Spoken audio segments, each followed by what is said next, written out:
నా పేరు Vamsikrishna.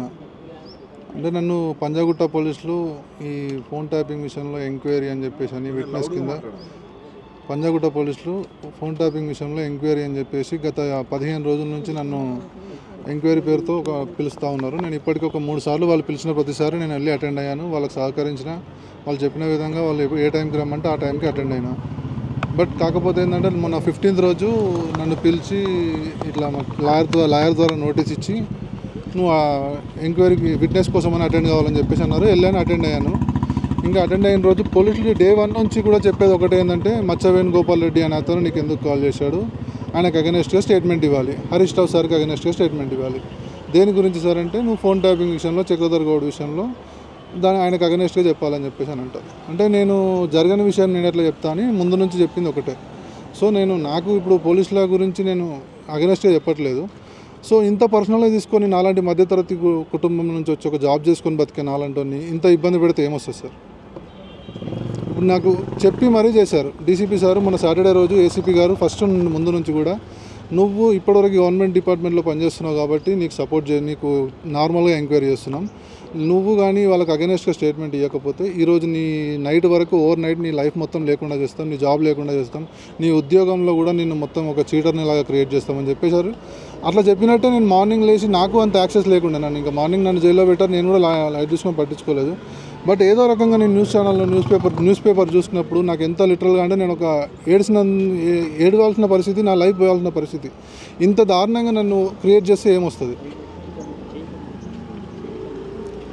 DCP Vijay Kumar sir దగ్గర నుంచి నాకు ఏసీపీ మోహన్ కుమార్ సార్ దగ్గర నుంచి నాకు కొంచెం ప్రాణహాని ఉంది సార్. నాకు పోలీసులు అంటే నాకు అగెనెస్ట్ కాదు, నాకు పోలీసులు అంటే చాలా గౌరవం ఉంది. నేను ఎప్పుడు కూడా ఇంతవరకు మా ఫ్యామిలీలో ఎవరం కానీ ఒక మధ్యతరగతి ఫ్యామిలీ పోలీస్ స్టేషన్కి ఎక్కిన దాఖలాలు కూడా లేవు మా ఫ్యామిలీలో. సో ఫస్ట్ టైం నన్ను ఒక క్రిమినల్లా ట్రీట్ చేసి, నన్ను ఒక టెర్రరిస్ట్లా ట్రీట్ చేసి వెనకాల నుంచి తీసుకుపోవడం, ఎవరికి కనిపించకుండా చేయడం, పంజాగుట్ట పోలీసులు ఇంత దారుణంగా ట్రీట్ చేస్తారు అనుకోలేదు. ఒక గవర్నమెంట్ డిపార్ట్మెంట్లో పనిచేసే వాళ్ళకే ఇట్లా ఉంటే రేపు పొద్దున సామాన్య ప్రజలకు ఎట్లుంటుంది? ఫోన్ ట్యాపింగ్ విషయంలో మీకు ఎలాంటి సంబంధం లేదు? అసలు ఫోన్ ట్యాపింగ్కి నాకు ఎలాంటి సంబంధం లేదు సార్. నేను ఒక ఆరోగ్యశ్రీలో చిన్న ఉద్యోగిని. నాకు ఫోన్ ట్యాపింగ్తో ఎట్లాంటి సంబంధం ఎట్లా ఉంటుంది చెప్పండి ఒకసారి? ఆరోగ్యశ్రీలో వర్క్ చేసే అబ్బాయికి ఫోన్ ట్యాపింగ్ విషయంలో అంత యాక్సెస్ ఉంటుందా? చక్రధర్ గౌడ్కి మీకు ఎట్లా? చక్రధర్ గౌడ్ దగ్గర నేను ఒక 2022లో అట్లా ఒక 4-5 నెలలు ఆయనకు ఒక స్పెషల్ ప్రాజెక్ట్ ఒకటి ఉంటే medicine distribution, Covid medicine distribution అని. ఆయనకు అప్పుడు పొలిటికల్ ఎంట్రీ ఉందా మరి ఏందో తెలియదు. సో అప్పుడు ఆయన నాకు ఒక 4 నెలలు పటాన్చేరు కాన్స్టిట్యున్సీలో వర్క్ చేయమంటే ఆ మెడిసిన్ డిస్ట్రిబ్యూషన్ వరకే నేను వర్క్ చేశాను సార్. ఆ తర్వాత ఆయన కొంచెం ఫ్రాడ్ బిజినెస్ ఏదో చేస్తున్నట్టని నాకు మా దృష్టికి వచ్చి రావడం వల్ల నేను ఇమీడియట్ అకౌంట్ నుంచి వచ్చేసాను సార్, అక్కడ వదిలేసి. హరీష్ రావు గారికి మీకు ఏ విధంగా పరిచయం? హరీష్ రావు సార్ నాకు 2006 నుంచే పరిచయం సార్. నేను నా కాలేజ్ డేస్లో గురుకృప కాలేజ్ డేస్ నుంచే నాకు సార్ పరిచయం. నాకు సార్ అంటే అభిమానం. సో అది నేను ఆరోగ్యశ్రీ డిస్ట్రిక్ట్ మేనేజర్గా జాబ్ చేస్తున్నప్పుడు డెప్యుటేషన్ ప్రకారం నేను సార్ దగ్గర పేషలో ఒక 4 నెలలు పనిచేశాను. సార్ దగ్గర పనిచేసినంత మాత్రం సార్తో మాకు ఎలాంటి యాక్సెస్ ఉండదు. ఓన్లీ ఆరోగ్యశ్రీ కేసులు చూసుకోవడం వరకే మా పని, అంతవరకే మాకు యాక్సెస్ ఉంటుంది. ఆ తర్వాత నాకు మళ్ళీ గవర్నమెంట్ 2023లో గవర్నమెంట్ పోయినాక మళ్ళీ నా డిస్ట్రిక్ట్ మేనేజర్ నల్గొండకి నేను వెళ్ళిపోయాను. థర్డ్ డిగ్రీ చేయలేదు సార్. అరెస్ట్ చేసినాక థర్డ్ డిగ్రీ అంతా ప్లాన్ చేస్తే వాళ్ళంతా పకడ్బందీగా ఉన్నారు. నిన్ను ఏదో కేసులో ఫస్ట్ అయితే అరెస్ట్ చేసి నెక్స్ట్ నేను ఎట్లా చెప్పాలో అట్లా చేపిస్తా అని చెప్పేసి అన్నారు. ఇంత పర్సనల్గా తీసుకోవాల్సిన అవసరం ఏముంది అని నా ఉద్దేశం. అంటే సార్ గురించి అడుగుతున్నారా, ఇంకేమన్నా అడుగుతున్నారా? వేరే ఏం లేదు సార్. అల్టిమేట్ వాళ్ళకి ఒకటే, వాళ్ళకి ఏంటంటే సార్కి అగెనెస్ట్గా మచ్చవేణు గోపాల్ రెడ్డికి అగెనెస్ట్గా నేను ఒక స్టేట్మెంట్ ఇవ్వాలి. వాళ్ళకి మరి ఎవిడెన్స్ ఉందా లేకపోతే ఫోన్ ట్యాపింగ్ విషయంలో ఏముందో నాకు తెలియదు. నా నోటితో అయినా వాళ్ళకి సమాధానం చెప్పి ఒక అగెనెస్ట్ ఒక స్టేట్మెంట్ ఇప్పించాలని వాళ్ళ ఉద్దేశం. మీరు సిమ్ కార్డు తీసుకొని చక్రధర్ గారిని బెదిరించాలని చెప్పేసి అంటున్నారు. సిమ్ కార్డు తీసుకునే అంత నీచుని నేను కాదు సార్. సిమ్ కార్డులు తీసుకునే వ్యవస్థ చక్రధర్ గౌడ్కే ఉంది. ఇంకా నేను ఇప్పటివరకు కూడా చక్రధర్ గౌడ్ గురించి నేను ఎప్పుడు ఇన్నేళ్లలో ఎప్పుడు మాట్లాడలేదు. ఈ రోజు నుంచి అదే పని పెట్టుకుంటా. దాదాపు కొన్ని వేల మందిని మోసం చేసి ఇప్పుడు ఆయన సంపాదించుకున్న పైసలు, ఇప్పుడు సంపాదించుకున్న డబ్బులన్నీ, ఇప్పుడు ఖర్చు పెడుతున్న డబ్బులన్నీ ప్రతి ఒక్క నిరుద్యోగి దగ్గర సంపాదించుకున్న పైసలే. కేరళ, తమిళనాడు, కర్ణాటక, ఆంధ్ర ఈ స్టేట్స్ నుంచి కొంతమందిని వ్యక్తుల్ని తెప్పించి జాబ్లు ఇప్పించడము. వాళ్ళ జాబ్లు కాల్ సెంటర్ పేరుతో ఒక ఆఫీస్ క్రియేట్ చేసుకున్నాడు. ఆ కాల్ సెంటర్ పేరుతోని ఆ సాఫ్ట్వేర్ కోసం జాబ్ కోసం అప్లై చేసుకున్న నిరుద్యోగులను వాళ్ళ డేటా అంతా పర్చేజ్ చేసి వాళ్ళ డేటా తీసుకొని వాళ్ళకు ఒక మెసేజ్ చేసి మీకు జాబ్ ఇప్పిస్తామని మెసేజ్ చేసి వాళ్ళ కాల్ సెంటర్ పిల్లలతో జాబ్ చేయించి వాళ్ళందరితో కాల్ చేయించి వాళ్ళ డేటా తీసుకొని ఒక పర్ మంత్ ఆయన కోటి టార్గెట్ పెట్టుకొని అట్లా సంపాదించిందే ఈ డబ్బంతా. అదేదో నేను రైతులకు దానం చేస్తున్నా ఇది చేస్తున్నా అది చేస్తున్నా అని చెప్పేసి ఏం లేదు. ఆయన తీసుకున్న దాంట్లో ఒక 5% కూడా దానం చేయలేదు. అట్లా కొన్ని వేల మంది దగ్గర కొన్ని లక్షల మంది దగ్గర మోసం చేసి సంపాదించిన పైసలే ఈరోజు ఆయన దగ్గర ఉన్న పైసలు. ఇప్పుడు మీరు చక్రగౌడ గౌడ్ బాధితులకు బాసటగా నిలుస్తుంటారు మీరు మరి? నేను 100% నేను అలా ఆయన వల్ల ఎవరైనా కష్టపడ్డ, ఆయన వల్ల ఎవరైనా విక్టిమ్స్ ఎవరైనా ఉన్నా నేను వాళ్ళందరికీ సహాయం చేయడానికి రెడీ ఉన్నా. అది ఆయన దగ్గర పనిచేసే ఒక 40-50 మంది ఉంటారు. వాళ్ళందరూ డేటా కనుక్కొని వాళ్ళని ఎంక్వైరీ చేస్తే డీటెయిల్గా నన్ను ఎంత అయితే ఎంక్వైరీ చేసిరో వాళ్ళని కూడా తీసుకొచ్చి ఎంక్వైరీ చేస్తే క్లియర్గా ఎవరు ఎట్లాంటి వాళ్ళు అనేది తెలిసిపోతుంది. పోలీసులు ఏమో ధమ్కి ఇచ్చారు? ధమ్కి అంటే ఏం లేదు సార్, ఒకటే విషయం వాళ్ళు చెప్పేది ఒకటే, నువ్వు ఏదున్నా నిన్ను ఏ కేసులో అయినా ఇరికిచ్చైనా వీళ్ళకి అగెనెస్ట్గా స్టేట్మెంట్ ఇప్పించాలి. ఫస్ట్ డే 1 నుంచి ఎండ్ ఆఫ్ ది డే నాకు 4th రోజు వరకు కూడా, నాకు 15th రోజు వరకు అరెస్ట్ చేసే రోజు వరకు కూడా ఇదే పని వాళ్ళకి. నన్ను పిలిపియడము అదే. నా భార్య పిల్లల్ని నేను సెకండ్ టైం నేను మన పంజాగుట్ట పోలీస్ స్టేషన్ అటెండ్ అయినప్పుడు, నేను మా ఫ్యామిలీ ఫంక్షన్ ఉండి అటెండ్ అయ్యి వస్తున్నప్పుడు మా భార్య పిల్లలు నాతో ఉన్నారు. వాళ్ళని ఇంటి దగ్గర దింపేసి వస్తా అన్న కూడా వినకుండా నన్ను పోలీస్ స్టేషన్ రమ్మన్నారు. 10 నిమిషాల్లో ఏసీపీ గారు మీతో మాట్లాడతారు, మళ్ళీ పంపిస్తారని ఎస్ఐ గారు నాకు కాల్ చేశారు. సార్ మా పిల్లలు ఉన్నారని చెప్పినా వినలేదు, తొందరగా వచ్చి మళ్ళీ వెళ్ళండి అన్నారు. నాకు ఈవినింగ్ 7 నుంచి నైట్ 1:30 వరకు నా పిల్లలు అక్కడనే పోలీస్ స్టేషన్లో ఉన్నారు. 2.5 years పాప ఒకరు, 3.5 years పాప ఒకరు. అంత ఆడపిల్లలు మోషన్ వేరు, వాళ్ళు ఏం తినలేదు. ఆ డైపర్ చేంజ్ చేసే ఛాన్స్ కూడా మా వైఫ్కి లేకుండా ఉంది. ఇట్లాంటి సంస్కృతి ఇప్పుడు మనం చేసేది. ఇట్లా మా ఒక మధ్యతరగతికి ఇంత టార్చర్ చేస్తే ఏమొస్తుంది? నేను ఇప్పటివరకు కూడా నేను గవర్నమెంట్కి అగెనెస్ట్గా మాట్లాడలేదు, మన పోలీసులకు అగెనెస్ట్గా మాట్లాడలేదు.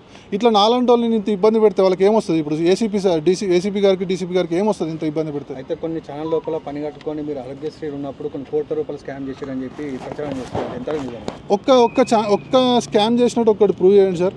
ఒక ఆరోగ్యశ్రీలో పనిచేసే జిల్లా మేనేజర్కి అన్ని స్కామ్లు చేసే స్కోప్ ఉండదు, దానికి అంతా ఉండదు, ఆ వ్యవస్థ ఉండదు.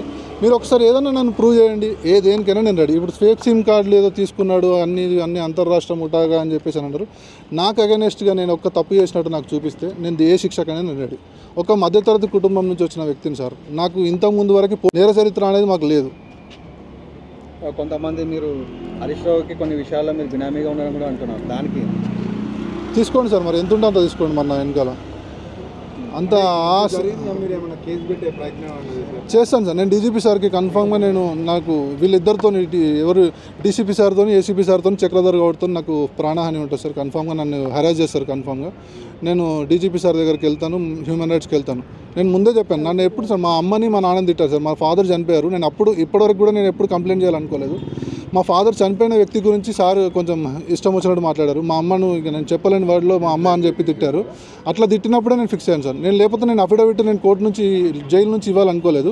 వాళ్ళు అట్లా అన్నారు కాబట్టి నేను ఇవ్వాల్సి వచ్చింది. అంత ర్యాష్గా నన్ను ట్రీట్ చేయాల్సిన అవసరం లేదు. నన్ను ఏదైనా ఎంక్వైరీ గురించి అంటే నేను వాళ్ళకి సపోర్ట్ చేసిన, వాళ్ళు అడిగిన ప్రతి క్వశ్చన్కి నేను ఆన్సర్ చేసిన. వాళ్ళకి అగెనెస్ట్ స్టేట్మెంట్ ఇవ్వాలంటే నాకేం అవసరం, నేను ఎందుకు ఇస్తాను? జరగని విషయం ఎట్లా ఇస్తాం? నేను కావాలంటే నా ఫోన్ ఇచ్చాను, నా కాల్ డేటా చెక్ చేసుకోమని చెప్పాను. నన్ను లై డిటెక్టర్ అనే ఆప్షన్ ఉంటుంది, అట్లా కూడా యూజ్ చేసుకోండి అని చెప్పాను. ఇంకా అంతకంటే ఏం చేస్తాం సార్? అంటే ఫ్యామిలీ మెంబర్స్ని కూడా తర్వాత సార్ ఫ్యామిలీ మెంబర్స్ తిప్పారు సార్. మా అమ్మని మా నాన్న అయితే తిట్టారు సార్. నేను ఆ విషయంలో అట్టాను. మా ఫాదర్ చనిపోయారు కాబట్టి ఆయన గురించి ఎందుకు మాట్లాడుతున్నారు అని చెప్పేసి నేను గట్టిగా మాట్లాడితే నన్ను ఈరోజు నైట్ వరకు నీ లైఫ్ ఎట్లుంటుందో చూపిస్తాలే అని చెప్పేసి చెప్పి మరీ చేశారు సార్. కొట్టడం ఏమైనా చేశారా? లేదు సార్, కొట్టడం ఏం లేదు సార్. కొట్టడం ఏం లేదు. నన్ను మెంటల్గా చాలా హెరాస్ చేశారు సార్. నేను పోతాను సార్. ఇప్పుడు నా ఇజ్జత్, నా పరువు మొత్తం తీశారు. నన్ను డిపార్ట్మెంట్, నా జాబ్ పరంగా నన్ను స్టేట్ వైడ్ నా ఇజ్జత్, నా పరువు మొత్తం తీశారు. ఫర్దర్గా ఎట్లాంటి విషయానికైనా నాకు మాత్రం న్యాయం జరగాలి. నేను కన్ఫామ్గా డీజీపీ సార్ని కలుస్తాను సార్. డీజీపీ సార్కి కంప్లైంట్ చేస్తాను. గవర్నమెంట్లో ఉన్న పోలీస్ వ్యవస్థ మీద నాకు నమ్మకం ఉంది మేడం. పోలీస్ వ్యవస్థ మీద నాకు నమ్మకం ఉంది. మా ఇంటికి సార్ నేను ఒక టెర్రరిస్ట్నా సార్. మా ఇంటికి 14th రోజు అని చెప్పేసి అంతకుముందు నుంచి వాళ్ళు ప్రతిసారి పిలిచిన ప్రతిసారి నేను వెళ్ళాను. మా ఇంటికి నోటీస్ చేశారంట సార్. అది ఎంతవరకు కరెక్ట్ సార్? ఒక టెర్రరిస్ట్ అని ఏమన్నా లేకపోతే దొంగగా నేను పారిపోయి ఏమైనా చేసిన నేరాలు ఉన్నాయి నాకు? Rented house sir. Rented house కింద సివిల్లో పోలీసులను పెట్టి నా పరువు తీస్తే ఏమొస్తుంది సార్? నేను ఏం చేసిన? అంత పెద్ద స్కామ్లు ఏం చేసినా? మరి నా బ్యాంక్ బ్యాలెన్స్ చూసి చేసుకోండి, నా అన్ని స్టేట్మెంట్లు ఇచ్చినా, నా మొబైల్స్ ఇచ్చినా, అన్ని ఇచ్చినా, చెక్ చేసుకోమన్నాడు సార్. నాకు అగెనెస్ట్గా ఒక్క కంప్లైంట్ ఉన్నా నేను ఏ శిక్షకనే నేను రెడీ ఉన్నాను సార్. సిమ్ కార్డు తీసుకొని అది చేస్తారు అని చెప్పేసి రాశారు సార్. వాటి గురించి మాత్రం నేను చిన్న ఎక్స్ప్లెనేషన్. నేను సిమ్ కార్డు తీసుకునే వ్యవస్థ మాకు లేదు సార్. ఫేక్ సిమ్ కార్డులు అసలు ఆ సంతోష్ కుమార్తో పరశురామ్తో నాకు సంబంధమే లేదు. ఎప్పటికీ నాకు వాళ్ళ కాంటాక్ట్ నెంబర్ కూడా, సంతోష్ కుమార్ కాంటాక్ట్ నెంబర్ కూడా నా ఫోన్లో లేదు. నాకు ఆయనతో అసలు ఎట్లాంటి అటాచ్మెంట్ లేదు. వాళ్ళతోనే ఏదో కేసు అల్లి నన్ను ఇంత ఇబ్బంది పెట్టాల్సిన అవసరం వాళ్ళకి ఏముందో నాకు తెలియదు మరి. Thank you.